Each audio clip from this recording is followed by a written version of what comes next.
एक Fortune 500 company, world's largest refiner of gold, Valcambi नाम की इनके पास एक सब्सिडरी है जिसका सिक्का चलता है मार्केट में। बेसिकली अगर वल्काम्बी का नाम है ना तो आपको सोचना भी नहीं पड़ता क्वालिटी क्या है। ये कौन सी कंपनी है जो इतना कुछ कर रही है और फिर भी लोगों की नज़र से कहीं ना कहीं छुपी हुई है। इस कंपनी का नाम है राजेश एक्सपोर्ट्स और आज की वीडियो में हम एक डिटेल्ड स्टॉक एनालिसिस करने वाले हैं। फाइनेंशियल्स भी देखेंगे, बिजनेस तो ऑफ कोर्स समझेंगे ही, टेक्निकल्स देखेंगे, चार्ट पे चलेंगे, ट्रेडिंग व्यू पे वहाँ पे समझेंगे कि उन्होंने स्टॉप लॉस का होना चाहिए, टेक्निकली चार्ट में क्या दिख रहा है। एंड एक इतनी इंटरेस्टिंग डेवलपमेंट इस कंपनी के अंदर हो रही है जिस पे आप सबकी नज़र होनी चाहिए। तो सारी चीज़ें करेंगे आज इसी वीडियो के अंदर। एक कॉम्प्रिहेंसिव एनालिसिस रहने वाला है। इस वीडियो को देखने के बाद आपको इस बिजनेस को कहीं और समझने की ज़रूरत नहीं पड़ेगी। तो शुरू करते हैं इस वीडियो को।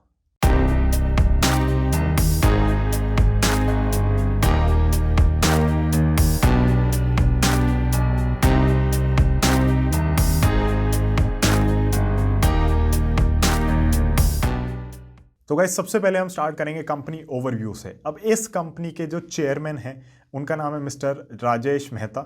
इन्होंने इस कंपनी को ऐसा बनाया है कि Rajesh exports today is the world's largest refining company in gold. And ये ओनली कंपनी है जो गोल्ड की जो प्रॉपर वैल्यू चेन होती है ना उसको भी हम समझेंगे। जो पूरी वैल्यू चेन होती है ना उसके हर स्टेप पे लोग मौजूद हैं। तो ये एक लौती कंपनी है दुनिया की जो ऐसा कुछ कर रही है। ये कंपनी दुनिया का 35 से 40% गोल्ड को रिफाइन करती है और ये पॉसिबल हो पाया है इनके एक एक्विजिशन से, जिस एक्विजिशन का नाम है वल्काम्बी। वल्काम्बी एक स्विस बेस्ड कंपनी है, उसके बारे में भी थोड़ा हम जान लेंगे। बट उसको इन्होंने एक्वायर किया था फाइनेंशियल ईयर 14-15 में $400 मिलियन के लिए। वो इनकी होली ओन्ड सब्सिडरी है एंड उस कंपनी की वजह से पॉसिबल हो पाता है कि वर्ल्ड्स लार्जेस्ट रिफाइनर बने। आप सोचो 35 से 40% जो दुनिया का सोना है वो ये राजेश एक्सपोर्ट्स रिफाइन कर रही है। कितनी बड़ी बात हो जाती है। इसीलिए रेवेन्यू के हिसाब से ये फॉर्च्यून 500 कंपनी है ग्लोबली। इंडिया और यूएई में इनकी मैन्युफैक्चरिंग फैसिलिटीज़ हैं। ये वर्ल्ड की lowest cost producer of gold jewellery and gold products है। इनफैक्ट इन्होंने खुद का रिटेल स्टोर भी खोला हुआ है शुभ ज्वेलर्स के नाम से। कई सारे स्टोर्स हैं, शुभ ज्वेलर्स इनका ब्रांड है, कर्नाटका में इनकी अच्छी खासी प्रेजेंस है। And they have a portfolio of over 1 million designs. जो पास्ट और प्रेजेंट डिजाइंस है अगर हम उनको एडअप करें तो ओवर 1 मिलियन डिजाइंस। एंड अगर आप एक्टिव डिजाइन देखेंगे तो वो भी बहुत ज़्यादा है इनके। तो कहीं ना कहीं एक जो होता है ना कि भैया सोना हमें समझ आता है, गोल्ड हमें समझ आता है, उसमें आप कुछ भी करवा लो हम करने को तैयार हैं। वो इस कंपनी का मुझे लगता है हर जगह पे ये कंपनी है, हर जगह पे काम कर रही है एंड बहुत अच्छे से काम कर रही है। तो गाइस जब इन्होंने वल्काम्बी को एक्वायर किया था ना FY 14-15 में $400 मिलियन के लिए, उसके बाद से कुछ खास नया नहीं हुआ बिजनेस के अंदर। और वो जब हम ट्रेडिंग व्यू पे चलेंगे, चार्ट्स देखेंगे तो आपको समझ भी आएगा कि हाँ मार्केट भी वही कह रही है कि कुछ नया नहीं है। बट एक चीज़ है जो अब नई हो रही है और उसको हम एंड में डिस्कस करने वाले हैं। बट ये सारा डिस्कशन करने से पहले थोड़ा गोल्ड की वैल्यू चेन समझ लेते हैं। उसके बाद देख लेते हैं कि राजेश एक्सपोर्ट्स उस वैल्यू चेन में कैसे फिट होता है, ये किस तरीके से हर जगह पे प्रेजेंट है और किस तरीके से इनका बिजनेस है, ताकि हमें फंडामेंटली बिजनेस बिल्कुल क्लियर हो जाए। तो सबसे पहले अब हम समझेंगे इंडस्ट्री की जो गोल्ड की वैल्यू चेन है वो क्या है। तो अगर मैं बात करूं तो देखो सबसे पहले आती है माइनिंग, फिर आती है रिफाइनिंग, फिर आती है मैन्युफैक्चरिंग, फिर होता है आपका exports, wholesale and retail, right. तो सबसे पहली चीज जो है वो है माइनिंग। सोना आप माइन करते हो, गोल्ड आप माइन करते हो और यहाँ पे अलग अलग कॉस्ट होती हैं आपकी। अब किसी की ऑयल एंड गैस की कॉस्ट हो सकती है, किसी की मशीनरी की कॉस्ट हो सकती है, फिर आपका गोल्ड का ओर कैसा है, राइट, उसकी कॉस्ट अलग होती है। तो अलग अलग ग्रेड का भी गोल्ड होता है, अलग तरीके से निकल रहा है। तो कहीं ना कहीं हर चीज़ कॉस्ट में एडअप करती है और वैल्यू में एडअप करती है। और गोल्ड एक बार जब माइन हो जाता है ना तो उसको स्टैंडर्डाइज कर दिया जाता है और एक स्टैंडर्ड प्राइस उसका सेट हो जाता है। Once that happens, next step for anyone is कि उसको रिफाइन किया जाए, क्योंकि भैया वो तो रॉ गोल्ड है एक तरीके से। तो अब आप उसको रिफाइन करोगे। अब रिफाइनिंग में जैसा कि मैंने आप लोगों से कहा, वल्काम्बी की वजह से इनके पास कैपेसिटी एडेड है 2000 टन पर एनम की। तो वल्काम्बी की कैपेसिटी, इनकी कैपेसिटी उससे भी ज़्यादा है, राइट। तो वल्काम्बी की वजह से इन्होंने बहुत बड़ी कैपेसिटी ऐड करी। वर्ल्ड का मैं जैसे आपको बता चुका हूँ 35 से 40% गोल्ड रिफाइन करते हैं। और ये लेकिन जो इनका स्टेप है ना, अब हम फाइनेंशियल्स भी देखेंगे, स्क्रीनों पे चलेंगे तो आप हैरान होगे जान के कि इनके मार्जिन्स कम है। और वो क्यों है? क्योंकि जो रिफाइनिंग का बिजनेस है उसके मार्जिन्स बहुत कम होते हैं, उसका जो वैल्यू एडिशन है वो बहुत कम होता है। इनफैक्ट रिफाइनिंग का बिजनेस सिर्फ 0.3 से 0.6% वैल्यू ऐड करता है गोल्ड के अंदर। एंड दैट इज़ वाई ये बिजनेस, या ये मैं कहूँगा जो इनका शेयर है ना, वो थोड़ा कंसोलिडेशन में गया हुआ था कुछ सालों से, एंड वो इसीलिए था because this particular acquisition accelerated their revenue, it made them a fortune 500 company, but कहीं ना कहीं वो मार्जिन्स में जंप नहीं था, उस हिसाब से नेट प्रॉफिटेबिलिटी नहीं बढ़ी। कैश फ्लो बहुत अच्छा है, कैश बहुत हेल्दी है बुक्स में, बट नेट प्रॉफिटेबिलिटी नहीं बढ़ रही थी, इसलिए कहीं ना कहीं मुझे लगता है कि शेयर के अंदर भी कंसोलिडेशन थी। But they are the largest refiner in the world, and 0.3 से 0.6% रिफाइनिंग आपका ऐड करता है गोल्ड की वैल्यू के अंदर। अब नेक्स्ट स्टेप आ जाता है मैन्युफैक्चरिंग का। मैन्युफैक्चरिंग के अंदर आप बेसिकली देखते हो कि गोल्ड को आपको लेट से ज्वेलरी की साइड में मैन्युफैक्चर करना है, बुलियन बनाना है, क्या करना है, तो वो सारी चीज़ें देखी जाती हैं। उसके बाद ऑफ कोर्स हो गया होलसेल। अगर आप होलसेल बेचना चाहते हैं तो नॉर्मली बुलियंस वगैरह हम देखते हैं तो होलसेल में जाते हैं। आप एक्सपोर्ट करना चाहते हो या फिर आप खुद से रिटेल करना चाहते हो उस चीज़ को। अब जो हमारी राजेश एक्सपोर्ट्स है ना, वो इस पूरी वैल्यू चेन में हर स्टेप के अंदर है, हर स्टेप के अंदर, राइट। तो अब हम वो समझ लेते हैं। तो सबसे पहला स्टेप जैसा कि मैंने आपसे कहा था है माइनिंग का। अब माइनिंग में इनकी है माइनर प्रेजेंस, तो यहाँ पे इनकी प्रेजेंस कम है। इनकी सिर्फ जो खुद की कैपेसिटी है वो सिर्फ 1 टन पर एनम की है, but they have contracts with other larger miners and वो इनको रॉ गोल्ड सप्लाई करते हैं। अब नेक्स्ट स्टेप आ जाता है रिफाइनिंग का, उसकी हम चर्चा कर ही चुके हैं कि ये ही एक तरीके से मार्केट चला रहे हैं वहाँ पे। 35 से 40% रिफाइनिंग इनकी है, बहुत अच्छी कैपेसिटी है इनके पास। 2400 से 2500 टन की कैपेसिटी है पर एनम, और उसमें से 2000 तो मैं आपको बता ही चुका हूँ, 2000 टन पर एनम तो वेलकम भी देता है इनको अलग से, तो कहीं ना कहीं बहुत सॉलिड कैपेसिटी है। नेक्स्ट स्टेप आता है मैन्युफैक्चरिंग का। मैन्युफैक्चरिंग में ये बहुत सारी चीज़ें करते हैं, तो बुलियन मैन्युफैक्चरिंग भी करते हैं। तो बुलियन मैन्युफैक्चरिंग में वेलकम्बी के ब्रांड के थ्रू भी मैन्युफैक्चरिंग हो रही है कहीं ना कहीं। जैसा कि मैंने कहा, उसका नाम का सिक्का चलता है मार्केट में, आपको पता है वेलकम्बी है तो क्वालिटी है। जैसे इंडिया के अंदर हम नॉर्मली देखते हैं MMTC पैम्प, राइट, तो किसी को कोई शक नहीं होता, हाँ भैया ये तो बढ़िया ही होगा। Same goes with Valcambi. Valcambi भी ग्लोबली बहुत अच्छे से रेप्यूटेड ब्रांड है, रेप्यूटेड कंपनी है, रेप्यूटेड नाम है। तो शेक्सपियर ने कहा था ना, व्हाट्स इन द नेम, बहुत होता है नाम में, तो चीज़ों पे ध्यान मत देना। अब खुद की बुलियन मैन्युफैक्चरिंग के साथ साथ बाकियों के लिए भी मैन्युफैक्चरिंग करते हैं, and that is why they are able to sell so much gold, क्योंकि अब रिफाइन कर रहे हैं, हर चीज़ अपना थोड़ी खुद से बेचेंगे। जब रिफाइन इतना कर रहे हो, सब कुछ है, तो ये बाकियों को भी बेचते हैं, उनके लिए भी मैन्युफैक्चरिंग कर देते हैं। अब ये लोग गोल्ड प्रोडक्ट्स की भी मैन्युफैक्चरिंग करते हैं। In fact they are the largest and the lowest cost producer of gold products and gold jewellery in the world. तो ये कहीं ना कहीं इनका बहुत बड़ा प्लस पॉइंट हो जाता है, क्योंकि जब आप पूरी वैल्यू चेन के अंदर हो तो आप काफ़ियों को अंडरकट कर पाते हैं। मैं इनके जो चेयरमैन है उनके इंटरव्यू देख रहा था कुछ, एंड उन्होंने यही कहा कि चाइना बहुत अंडरकट करता है प्राइजेस में, right, but these guys are able to compete with China because इनके प्राइजेस इतने लो हैं। तो कहीं ना कहीं बहुत ही पॉजिटिव बात हो जाती है। इंडिया से बहुत कम कंपनीज ऐसी हैं जो इस तरीके से ग्लोबली डोमिनेट कर रही हैं, जैसे राजेश एक्सपोर्ट कर रहा है।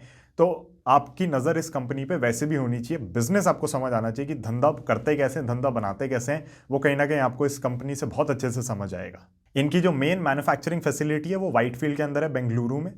उसके बाद अगर हम बात करें इनके होलसेल की, एक्सपोर्ट की और रिटेल की, तो होलसेल के अंदर भी इनका काम अच्छा खासा है, ये कई सारे लोगों को बेचते हैं। इनकी बड़ी सॉलिड प्रेजेंस है इंडिया में और मिडल ईस्ट में। अब मैं बात अगर करूं एक्सपोर्ट की, तो एक्सपोर्ट में again big exporter, globally supply करते हैं, सभी को एक्सपोर्ट करते हैं ये। तो ऐसा नहीं है कि उन्होंने एक कंट्री से लिमिटेड है या कुछ है, बहुत ब्रांड्स को इनका सोना जाता है। उसके बाद अगर हम बात करें रिटेल की वैल्यू चेन की, retail is the place where value addition is the most. क्यों? जैसे कि आप तनिष्क को अगर देखें, जब कोई खुद के डिज़ाइंस बनाता है, खुद की ज्वेलरी बनाता है, तो वहाँ पे वो एक प्रीमियम चार्ज कर पाते हैं। In fact premium can be as high as 25, 40, 50%। कुछ कुछ महंगे डिज़ाइनर्स तो हो सकता है 100-200% प्रीमियम चार्ज कर रहे हो। तो it depends upon brand to brand, upon the quality, upon the designs, upon the market as well. जैसे एशियन मार्केट्स में हम देखते हैं तो सोने का जो कैरेट होता है वो ज़्यादा होता है गोल्ड ज्वेलरी में, बट अगर हम अमेरिकन मार्केट्स देखें, यूरोपियन मार्केट्स देखें, वहाँ पे लोग इतना महंगा गोल्ड वगैरह नहीं पहनते, तो वहाँ पे कैरेट भी कम होते हैं जो गोल्ड ज्वेलरी बन रही होती है इन जनरल। अगर हम इन जनरल बात करें, ऑफ कोर्स आपको जैसा बनवाना है आप बनवा सकते हो, बट यहाँ पे हम देखते ही हैं कि gold has been very very important for Indians, and कहीं ना कहीं एक अलग इमोशनल कनेक्ट है सोने के साथ, एंड वो कहीं ना कहीं पूरी एशियन मार्केट्स में मैं कहूँगा है। इनफैक्ट चाइना वाइना में भी है। Of course India is, I would say, on a different level in terms of jewellery and the designs and everything, but कहीं ना कहीं है, बहुत ज़्यादा है कि एशियन मार्केट्स के अंदर जो ज्वेलरी है वो हाई कैरेट की होती है। तो रिटेल में शुभ ज्वेलर्स नाम के इनका जो ब्रांड है उसके थ्रू ये सेल कर रहे हैं, and I think they recognise this opportunity कि कि अगर हमें अपना ब्रांड बनाना है, क्योंकि बाकी बिजनेस आपका एक तरीके से B2B चल रहा है। यस, वलकाम्बी के through you might have some B2C business, but bullions normally लोग नहीं खरीद रहे होते, राइट? तो आपका B2B बिजनेस चल रहा है, but this thing would be B2C। ये डायरेक्ट आपको कंज्यूमर से कनेक्ट करती है और आपको एक ब्रांड विजिबिलिटी देती है, जो कि मेरे ख्याल से बहुत ज़्यादा ज़रूरी है किसी भी कंपनी के लिए, किसी भी ब्रांड के लिए मार्केट में। सो गाइज, होपफुली आप लोगों को बिजनेस बिल्कुल ढंग से समझ आ गया है, गोल्ड की वैल्यू चेन समझ आ गई और उसमें राजेश एक्सपोर्ट कैसे फिट बैठता है वो समझ आ गया है। अब हम चलेंगे स्क्रीनर के ऊपर, देखेंगे इनके फाइनेंशियल नंबर्स, वहाँ पे मैं ऑपरेटिंग प्रॉफिट मार्जिन को ज़रूर डिस्कस करना चाहूँगा। फिर हम चलेंगे ट्रेडिंग व्यू पे, वहाँ पे हम राजेश एक्सपोर्ट्स का जो चार्ट है उसका टेक्निकल एनालिसिस करेंगे, and we will also be looking at gold, कि गोल्ड किस हिसाब से चल रहा है, क्या हो रहा है। वो देखने के बाद हम वापस यहाँ पे आएंगे एंड एक जो इंटरेस्टिंग चीज़ इनके बिजनेस के साथ हो रही है वो मैं आपको बताऊंगा। तो गाइस, सबसे पहले हम समझ लेते हैं इसके बिजनेस के फाइनेंशियल्स को। आप देखेंगे तो ऑलमोस्ट 25,000 करोड़ की कंपनी है, तो उस हिसाब से मार्केट कैप बहुत ज़्यादा नहीं है स्टॉक की, राइट? अगर हम पीई देखें तो 23 का चल रहा है। ये सारी चीज़ें स्किप करते हैं, बुक वैल्यू अच्छी खासी आपको मिलेगी यहाँ पे, राइट? करंट प्राइस 850 का है जब मैं वीडियो बना रहा हूँ। बुक वैल्यू आपको अच्छी इसलिए मिलेगी because they have a lot of assets, they are suppose to have a lot of assets. आखिर रिफाइनिंग का बिजनेस है, बहुत अच्छा काम है, राइट? गोल्ड में पूरी वैल्यू चेन में आप इन्वॉल्व हो। सेल्स आप देख सकते हो बहुत ज़्यादा है, तो वो नीचे हम समझ लेते हैं। मेरे को आपको मेन इसमें ऑपरेटिंग प्रॉफिट मार्जिन वगैरह ही समझाना है, एंड दैट शुड डू। सबसे पहली चीज़ आप देखोगे सेल्स आर इंक्रीजिंग, राइट? मतलब ये क्वार्टरली फिगर्स हैं, तो भी आप देखोगे सेल्स बढ़ती हुई दिख रही है आपको क्वार्टर ऑन क्वार्टर। अगर हम बात करें तो आप देख सकते हो। मैं लेकिन आपको ले चलता हूँ एनुअल फिगर्स पे, because that of course will give you better idea. तो यहाँ पे एकदम सेल्स बहुत ज़्यादा आई थी, उसके बाद एक डिप आया था, एंड उसके बाद से हम देख रहे हैं लगातार सेल्स बढ़ रही हैं, और कहीं ना कहीं स्टॉक प्राइस में भी चीज़ें आपको दिखेंगी। उसके बाद ऑपरेटिंग प्रॉफिट जो मार्जिन है ना इनका, वो नेग्लिजिबल है, बिल्कुल ही नेग्लिजिबल है। इनफैक्ट नेट प्रॉफिट आप देखोगे तो आ रहा है, बट सेल्स के सामने देखो तो कितना कम है। सेल्स के सामने नेट प्रॉफिट है ही नहीं, ऐसा लगता है। तो ये कहीं ना कहीं हमें पता होना चाहिए कि ये जो बिजनेस है इनका, और इन्होंने बड़ा क्लियरली बताया हुआ, उसमें कोई ऐसी चीज नहीं छुपा रहे हैं ये हो रहा है वो हो रहा है। इनके बिजनेस के अंदर नेट प्रॉफिट मार्जिन या ऑपरेटिंग प्रॉफिट मार्जिन दोनों ही कम है। अब नेट प्रॉफिट मार्जिन कैसे फर्क आ जाता है, उसके अंदर बाकी चीजें ऐड हो जाती हैं।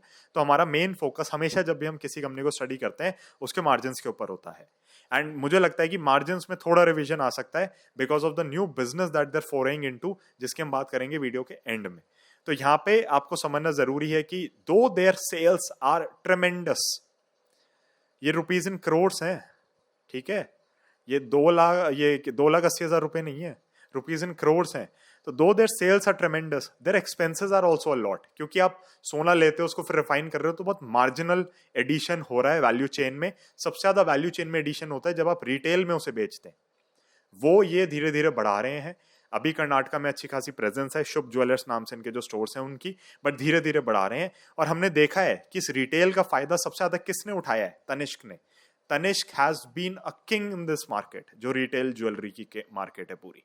सो कहीं ना कहीं उसके ऊपर ये लोग, मुझे लग रहा है, धीरे धीरे काम करेंगे। And of course they are doing what they are suppose to do, ये अपनी तरीके से काम कर रहे हैं। स्टॉक प्राइस के आगर वगैरह आप देखोगे पिछले कुछ सालों की तो है ही नहीं।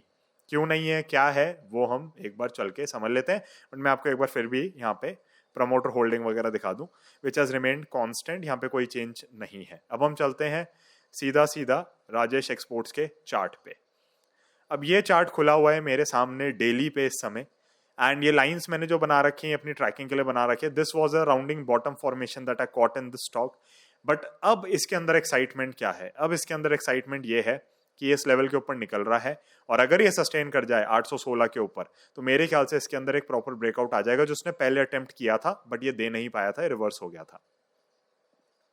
इस चार्ट को वीकली पे देखेंगे ताकि थोड़ा बेटर समझ आए। फॉर सम रीजन, हाँ हो गया ना ठीक, वही मैं सोचूं, कभी कभी टाइम लगता है। अगेन गाइस, ट्रेडिंग व्यू की प्रोफाइल का लिंक डिस्क्रिप्शन में, अगर आप मुझे फॉलो करना चाहते हैं, मैं बहुत सारे चार्ट्स पोस्ट करता हूं ताकि आप खुद से उनको स्टडी करके ट्रेड कर सकें, इन्वेस्ट कर सकें। सो आप देखोगे वीकली पे और क्लियर आपको दिख रहा है कि 816 का level is very very important. This level of course मेरे को नहीं लगता ब्रेक कहीं से भी होना चाहिए, but what I am doing is मैं एक बार को 816 ही लेके चल रहा हूँ। 816 डिसाइसिवली वीकली पे जब तक नहीं करता तब तक मैं कंफर्टेबल हूँ इसके अंदर। Then I would look at 735 का जो लेवल है, and I will take a call accordingly. अगर आप इसके अंदर न्यू एंट्रेंट हैं तो मेरे ख्याल से आप आधी पोजीशन यहाँ पे ऐड करें, और जब आपको लगे कि इस लेवल के ऊपर चला गया, लेट्स से 1000 के ऊपर चला गया, फिर तो प्रॉपर ही ब्रेकआउट हो जाएगा ये। क्योंकि डेली पे अगर मैं आपको कैंडल दिखाऊंगा तो यू विल रियलाइज कि कैंडल ठीक बनी हुई है, बट ये वीकली पे इसने पूरा रिट्रेस कर दिया था मूव। तो अगर आप बहुत सेफ होना चाहते हैं तो आधी बाइंग तो यहाँ कर लो, आधी 1000 के ऊपर कर लेना। अगर थोड़ा कम सेफ होना चाहते हैं, आपको है कि नहीं यार थोड़ा टाइम से ले लें इसे, तो मैं आपको सजेस्ट करूंगा 880 के लेवल्स के ऊपर 900 रुपए आप मान लो, उसके ऊपर आप बाकी की बाइंग करना। यहाँ पे आप आधी बाइंग कर लो, स्टॉप लॉस लगा लो 816 पे। 735 looks like a very good zone to add on to the stock.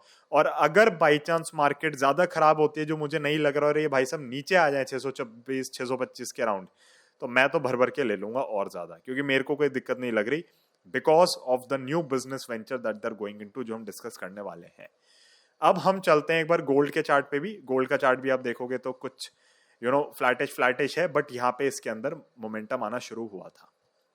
अब जब ये मोमेंटम आया था, जब ये जोन क्रॉस हुआ था, तो मैंने सिल्वर मेंबर्स के लिए वीडियो जो हर संडे जाती है उसके अंदर बोला था कि गोल्ड पे आप नजर रखें। And I really like gold. ये जो लेवल है मुझे नहीं पता कब तक कटेंगे, कैसे पहुंचेगा ऊपर, क्या करेगा, but I really like gold. For me gold is a pure savings instrument. मैं उसमें इन्वेस्टमेंट नहीं मान के चलता उसे, बट 6 से 7 से 8% गोल्ड दे जाता है। It is a proper savings instrument. आप अगर गोल्ड कॉइन्स, गोल्ड बुलियन में इन्वेस्ट करते हैं तो मेरे ख्याल से आप बहुत अच्छे से एक एसेट ऐसा बना सकते हैं अपने पास जो आपको सेफ्टी प्रोवाइड कर रहा है। And gold is not going anywhere soon. Bitcoin might be the new gold, but it is not gold. तो एक गोल्ड कहीं नहीं जा रहा, ये आपका कहीं ना कहीं अच्छे से आपको मेरे ख्याल से रिटर्न्स देता रहेगा। यस, एक बड़ी लंबी तेजी आई थी बीच में, वो कहीं ना कहीं अब तेजी इतनी लंबी तो कंसोलिडेशन बनती है, वो कंसोलिडेशन हो रही है। When the economy is not doing very well, global economy जब ज्यादा अच्छा नहीं कर रही होती, सोने में तेजी अलग होती है। जब ग्लोबल इकोनॉमी ठीक कर रही होती है, अच्छा चल रहा होता है सब कुछ, तो सोने में तेजी नहीं होती। And that is how things are. ये लेवल पे भी हमने एडिशन किया गोल्ड का, एंड उसके बाद भी कहीं ना कहीं यहाँ पे मेरी बहुत चर्चा हुई है सिल्वर मेंबर्स के साथ कि आपको बाइंग करनी चाहिए। इनफैक्ट राजेश एक्सपोर्ट्स भी मैं डिस्कस कर चुका हूँ उन लोगों के साथ पहले ही। एंड राजेश एक्सपोर्ट्स में भी आप देखोगे तो कई टाइम से कंसोलिडेशन है आफ्टर देयर एक्विजिशन ऑफ वलकाम्बी, जिसके बाद एक स्टॉक प्राइस में आपको एप्रिसिएशन दिखा बहुत स्ट्रॉन्ग।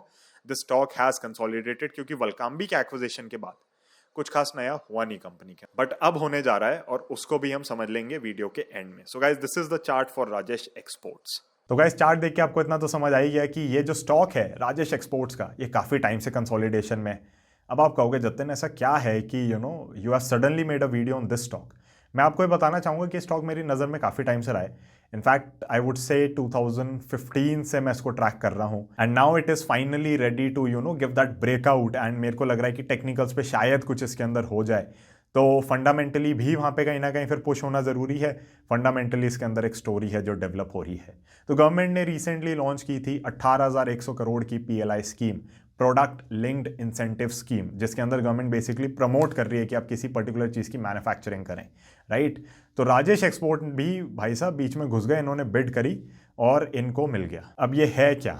अब ये है एनर्जी स्टोरेज सॉल्यूशंस। तो गवर्नमेंट ने बीच में निकाला था कि हमें चाहिए मैन्युफैक्चरिंग वगैरह स्टोरेज सॉल्यूशंस की, जो कि एनर्जी को स्टोर करते हैं, जो सेल्स वगैरह हैं उनकी मैन्युफैक्चरिंग की। And Rajesh exports went ahead, उनको PLI के अंदर पार्टिसिपेशन का मौका मिला है। Government has approve their plan. उसके लिए इन्होंने एक सब्सिडरी भी बनाई है जिसका नाम मैं आपको पढ़ देता हूँ, ACC energy storage private limited. It's a 100% subsidiary of Rajesh exports. और ये जो PLI स्कीम आई थी ना, इसमें रिलायंस जैसी कंपनीज पार्टिसिपेट कर रही हैं, राइट। तो इनको भी अप्रूवल मिला है। This I think can be a game changer for them, क्योंकि हमने जैसे कि देखा इनका जो गोल्ड का बिजनेस है उससे कैश फ्लो बहुत अच्छा है। फॉर्च्यून 500 कंपनी बना दिया उसने इन्हें, बट उसके अंदर मार्जिन नहीं है, तो नेट प्रॉफिटेबिलिटी बहुत लो रहती है। ये जो कंपनी इन्होंने खड़ी करी है अब नई, ये जो नया बिजनेस वर्टिकल इन्होंने खड़ा किया है, इसके अंदर इन्होंने कहा कि हम ढंग से इन्वेस्ट करना चाह रहे हैं, ढंग से आगे जाना चाह रहे हैं। And I think this can be a big game changer for this company. This stock can do wonders for us in the next few years, क्योंकि आप देखो ना, इलेक्ट्रिफिकेशन और 50 चीज़ों पे बातें चलती हैं, EV और ये सब चल ही रहा है लगातार। और अब आपको एक कंपनी मिल रही है जो बहुत स्टेबल है अपने कैश फ्लोज में, जो बड़ा स्टेबल है अपने एग्जिस्टिंग बिजनेस में, ऊपर से सोने का भाव ऊपर जा रहा है। एंड हम देख रहे हैं कि ये बिल्कुल उस जगह पे घुस गई है जिसको हम कहेंगे ना, मौका देख के चौका मारना। तो बहुत ही सही जगह पे इन्होंने एंट्री करी है। PLI स्कीम गवर्नमेंट ने लॉन्च करी थी, उसके अंदर पार्टिसिपेट किया, they got the approval from the government. तो मुझे लगता है कहीं ना कहीं हमें इस कंपनी पे नज़र रखनी चाहिए बिकॉज ऑफ देयर फोरे इनटू एनर्जी सॉल्यूशंस। अब ये किस तरीके से मटेरियलाइज होता है ये देखना होगा हमें, we'll have to track it fundamentally. But क्योंकि इनको ये कहूँगा मैं बिजनेस की अपॉर्चुनिटी अब मिली है, आई थिंक जिस तरीके से इन्होंने गोल्ड के अंदर डोमिनेट किया है, इसके अंदर of course there will be multiple players, वहाँ पे तो मैं कहूँगा रिफाइनिंग में तो बादशाह ही है एक तरीके से, बट यहाँ पे इनके पास मल्टीपल प्लेयर्स होंगे, सब कुछ होगा, but at least they will have margin in their business, they will have different sort of investors looking into the business. तो मुझे लगता है कहीं ना कहीं PE revision, valuation revision, thesis revision, कुछ भी हो सकता है। और मार्केट में एक बार आपकी थीसिस बदलती है शेयर की, तो शेयर अलग चलने लग जाता है, क्योंकि फंडामेंटली तो शेयर में कोई दिक्कत नहीं है ना। हमें पता है कि ऑपरेटिंग प्रॉफिट मार्जिन इसके लो हैं, उस चक्कर में नेट प्रॉफिट कम रहता है, बट अगर अब उसमें इंप्रूवमेंट आएगी तो कहीं ना कहीं मुझे लगता है इस बिजनेस को नई वैल्यूएशन री रेटिंग मिल सकती है। So Rajesh exports has to be on your watch list. Again guys, videos are made for educational purpose, तो अपना एनालिसिस जरूर करें खरीदने से पहले। होपफुली आपको बिजनेस बहुत क्लियर समझ आ गया होगा, जो नई इंटरेस्टिंग चीज़ हो रही है इनके साथ वो क्लियरली समझ आ गई होगी। टेक्निकल्स हम इसलिए डिस्कस करते हैं कि आप स्टॉप लॉस लेके चलें। स्टॉप लॉस बहुत जरूरी है मार्केट के अंदर, चाहे आपकी इन्वेस्टमेंट पोजीशन हो चाहे ट्रेडिंग पोजीशन हो, और ये अभी स्टॉक ब्रेकआउट दे ही रहा है ना, तो इसलिए स्टॉप लॉस छोटा लगाया इसके अंदर।